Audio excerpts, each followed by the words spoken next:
আসসালামু আলাইকুম সুপ্রিয় সপ্তম শ্রেণীর শিক্ষার্থীরা, তোমাদের বার্ষিক পরীক্ষার জন্য ইসলাম শিক্ষা বিষয়ের জন্য বোর্ড থেকে যেই নমুনা প্রশ্নটি দেওয়া হয়েছে, আজকের ক্লাসে আমরা সেই নমুনা প্রশ্নের অ্যান্সারগুলো শিখব।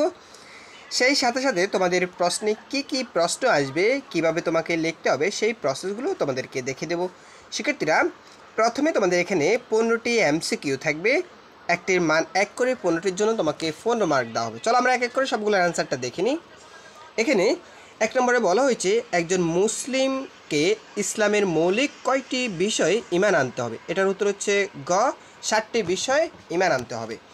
2 নম্বর, খালিকুন শব্দের অর্থ কী? এটার অর্থ হচ্ছে খ, সৃষ্টিকর্তা। 3 নম্বর, নিশ্চয়ই আল্লাহ সব কিছু জানেন, সমস্ত খবর রাখেন, এটি কোন সূরার কত নাম্বার আয়াত? এটার উত্তর হচ্ছে সূরা আল হুজুরাত অর্থাৎ 13 নম্বর আয়াত। এরপরে দেখো 4 নম্বরে বলা হয়েছে ব্যাকরণে আল্লাহ শব্দটি কোন পদ? এক্ষেত্রে এটার উত্তর হচ্ছে ক, বিশেষ্য পদ। যদি মানুষ কেবল সূরা আল আসর সম্পর্কে চিন্তা করত, তবে এটি তাদের জন্য যথেষ্ট ছিল কিনা, এটি কার বাণী? এটা হচ্ছে ইমাম শাফি রাদিয়াল্লাহর বাণী। এরপরে দেখো 6 নাম্বার, জাহান্নামের রক্ষণাবেক্ষণকারী ফেরেশতার নাম কি? এটার উত্তর হচ্ছে ক, মালিক।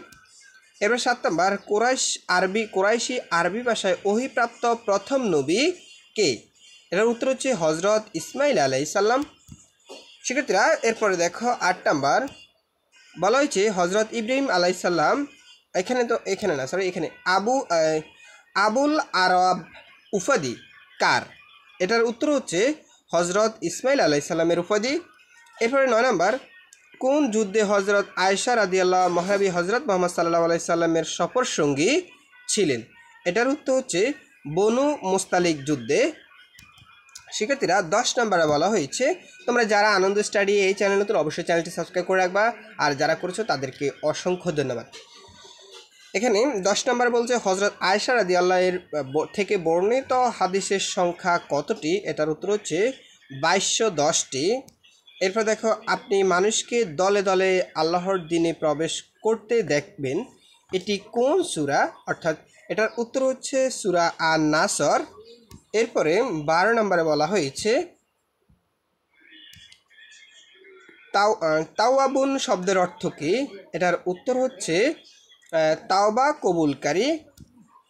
ইমাম বুখারী রাদিয়াল্লাহু কত বছর সাধনা করে বিশ্ববিখ্যাত সহিহ আল বুখারী গ্রন্থ সংকলন করে? এটার উত্তর হচ্ছে 16 বছর বয়সে। এরপরে 14 নম্বরে বলা হয়েছে আল্লাহ তাআলা বিনম্র, তিনি নম্রতা পছন্দ করে, কোন হাদিস থেকে এসেছে? এটার উত্তর হচ্ছে গ, মুসলিম হাদিস থেকে। মহানবী সাল্লাল্লাহু আলাইহি সাল্লাম কাদের সাথে যুদ্ধ করার জন্য মাহরিবে খাসপা নামক স্থানে অবস্থান করে? তো এটার উত্তর হচ্ছে গ, বনু গাতফানের সাথে। ঠিক আছে শিক্ষার্থীরা, এগুলো ছিল তোমাদের 15টি এমসিকিউর অ্যান্সার। এরপরে দেখো আমাদের খ পার্টে রয়েছে এক কথা প্রকাশ, 10টি থাকবে, 10টির জন্য 10 মার্ক। এখান থেকে 1 নম্বরে বলা হয়েছে আমি কোরআন অবতীর্ণ করেছি এবং আমি এর সংরক্ষণ করব।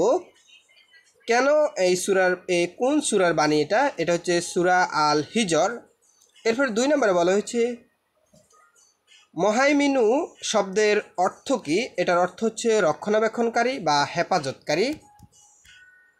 এরপর 3 নম্বরে বলা হয়েছে কোন ইবাদত পালনের বিধান পূর্ববর্তী সকল উম্মতের জন্য অপরিহার্য?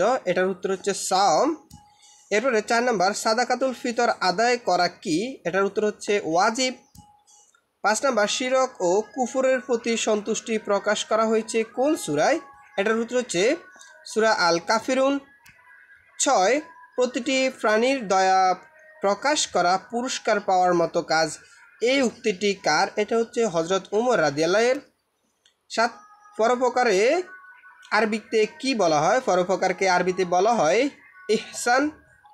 8, উম্মুল মুমিনুল হজরত আয়েশা রাদিয়াল্লাহু এর উপর অপবাদ।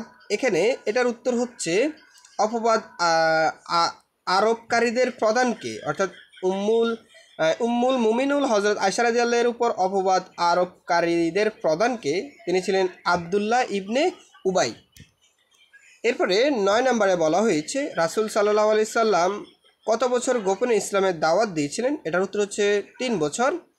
কাকে গরিবের নেওয়াজ বলা হয়?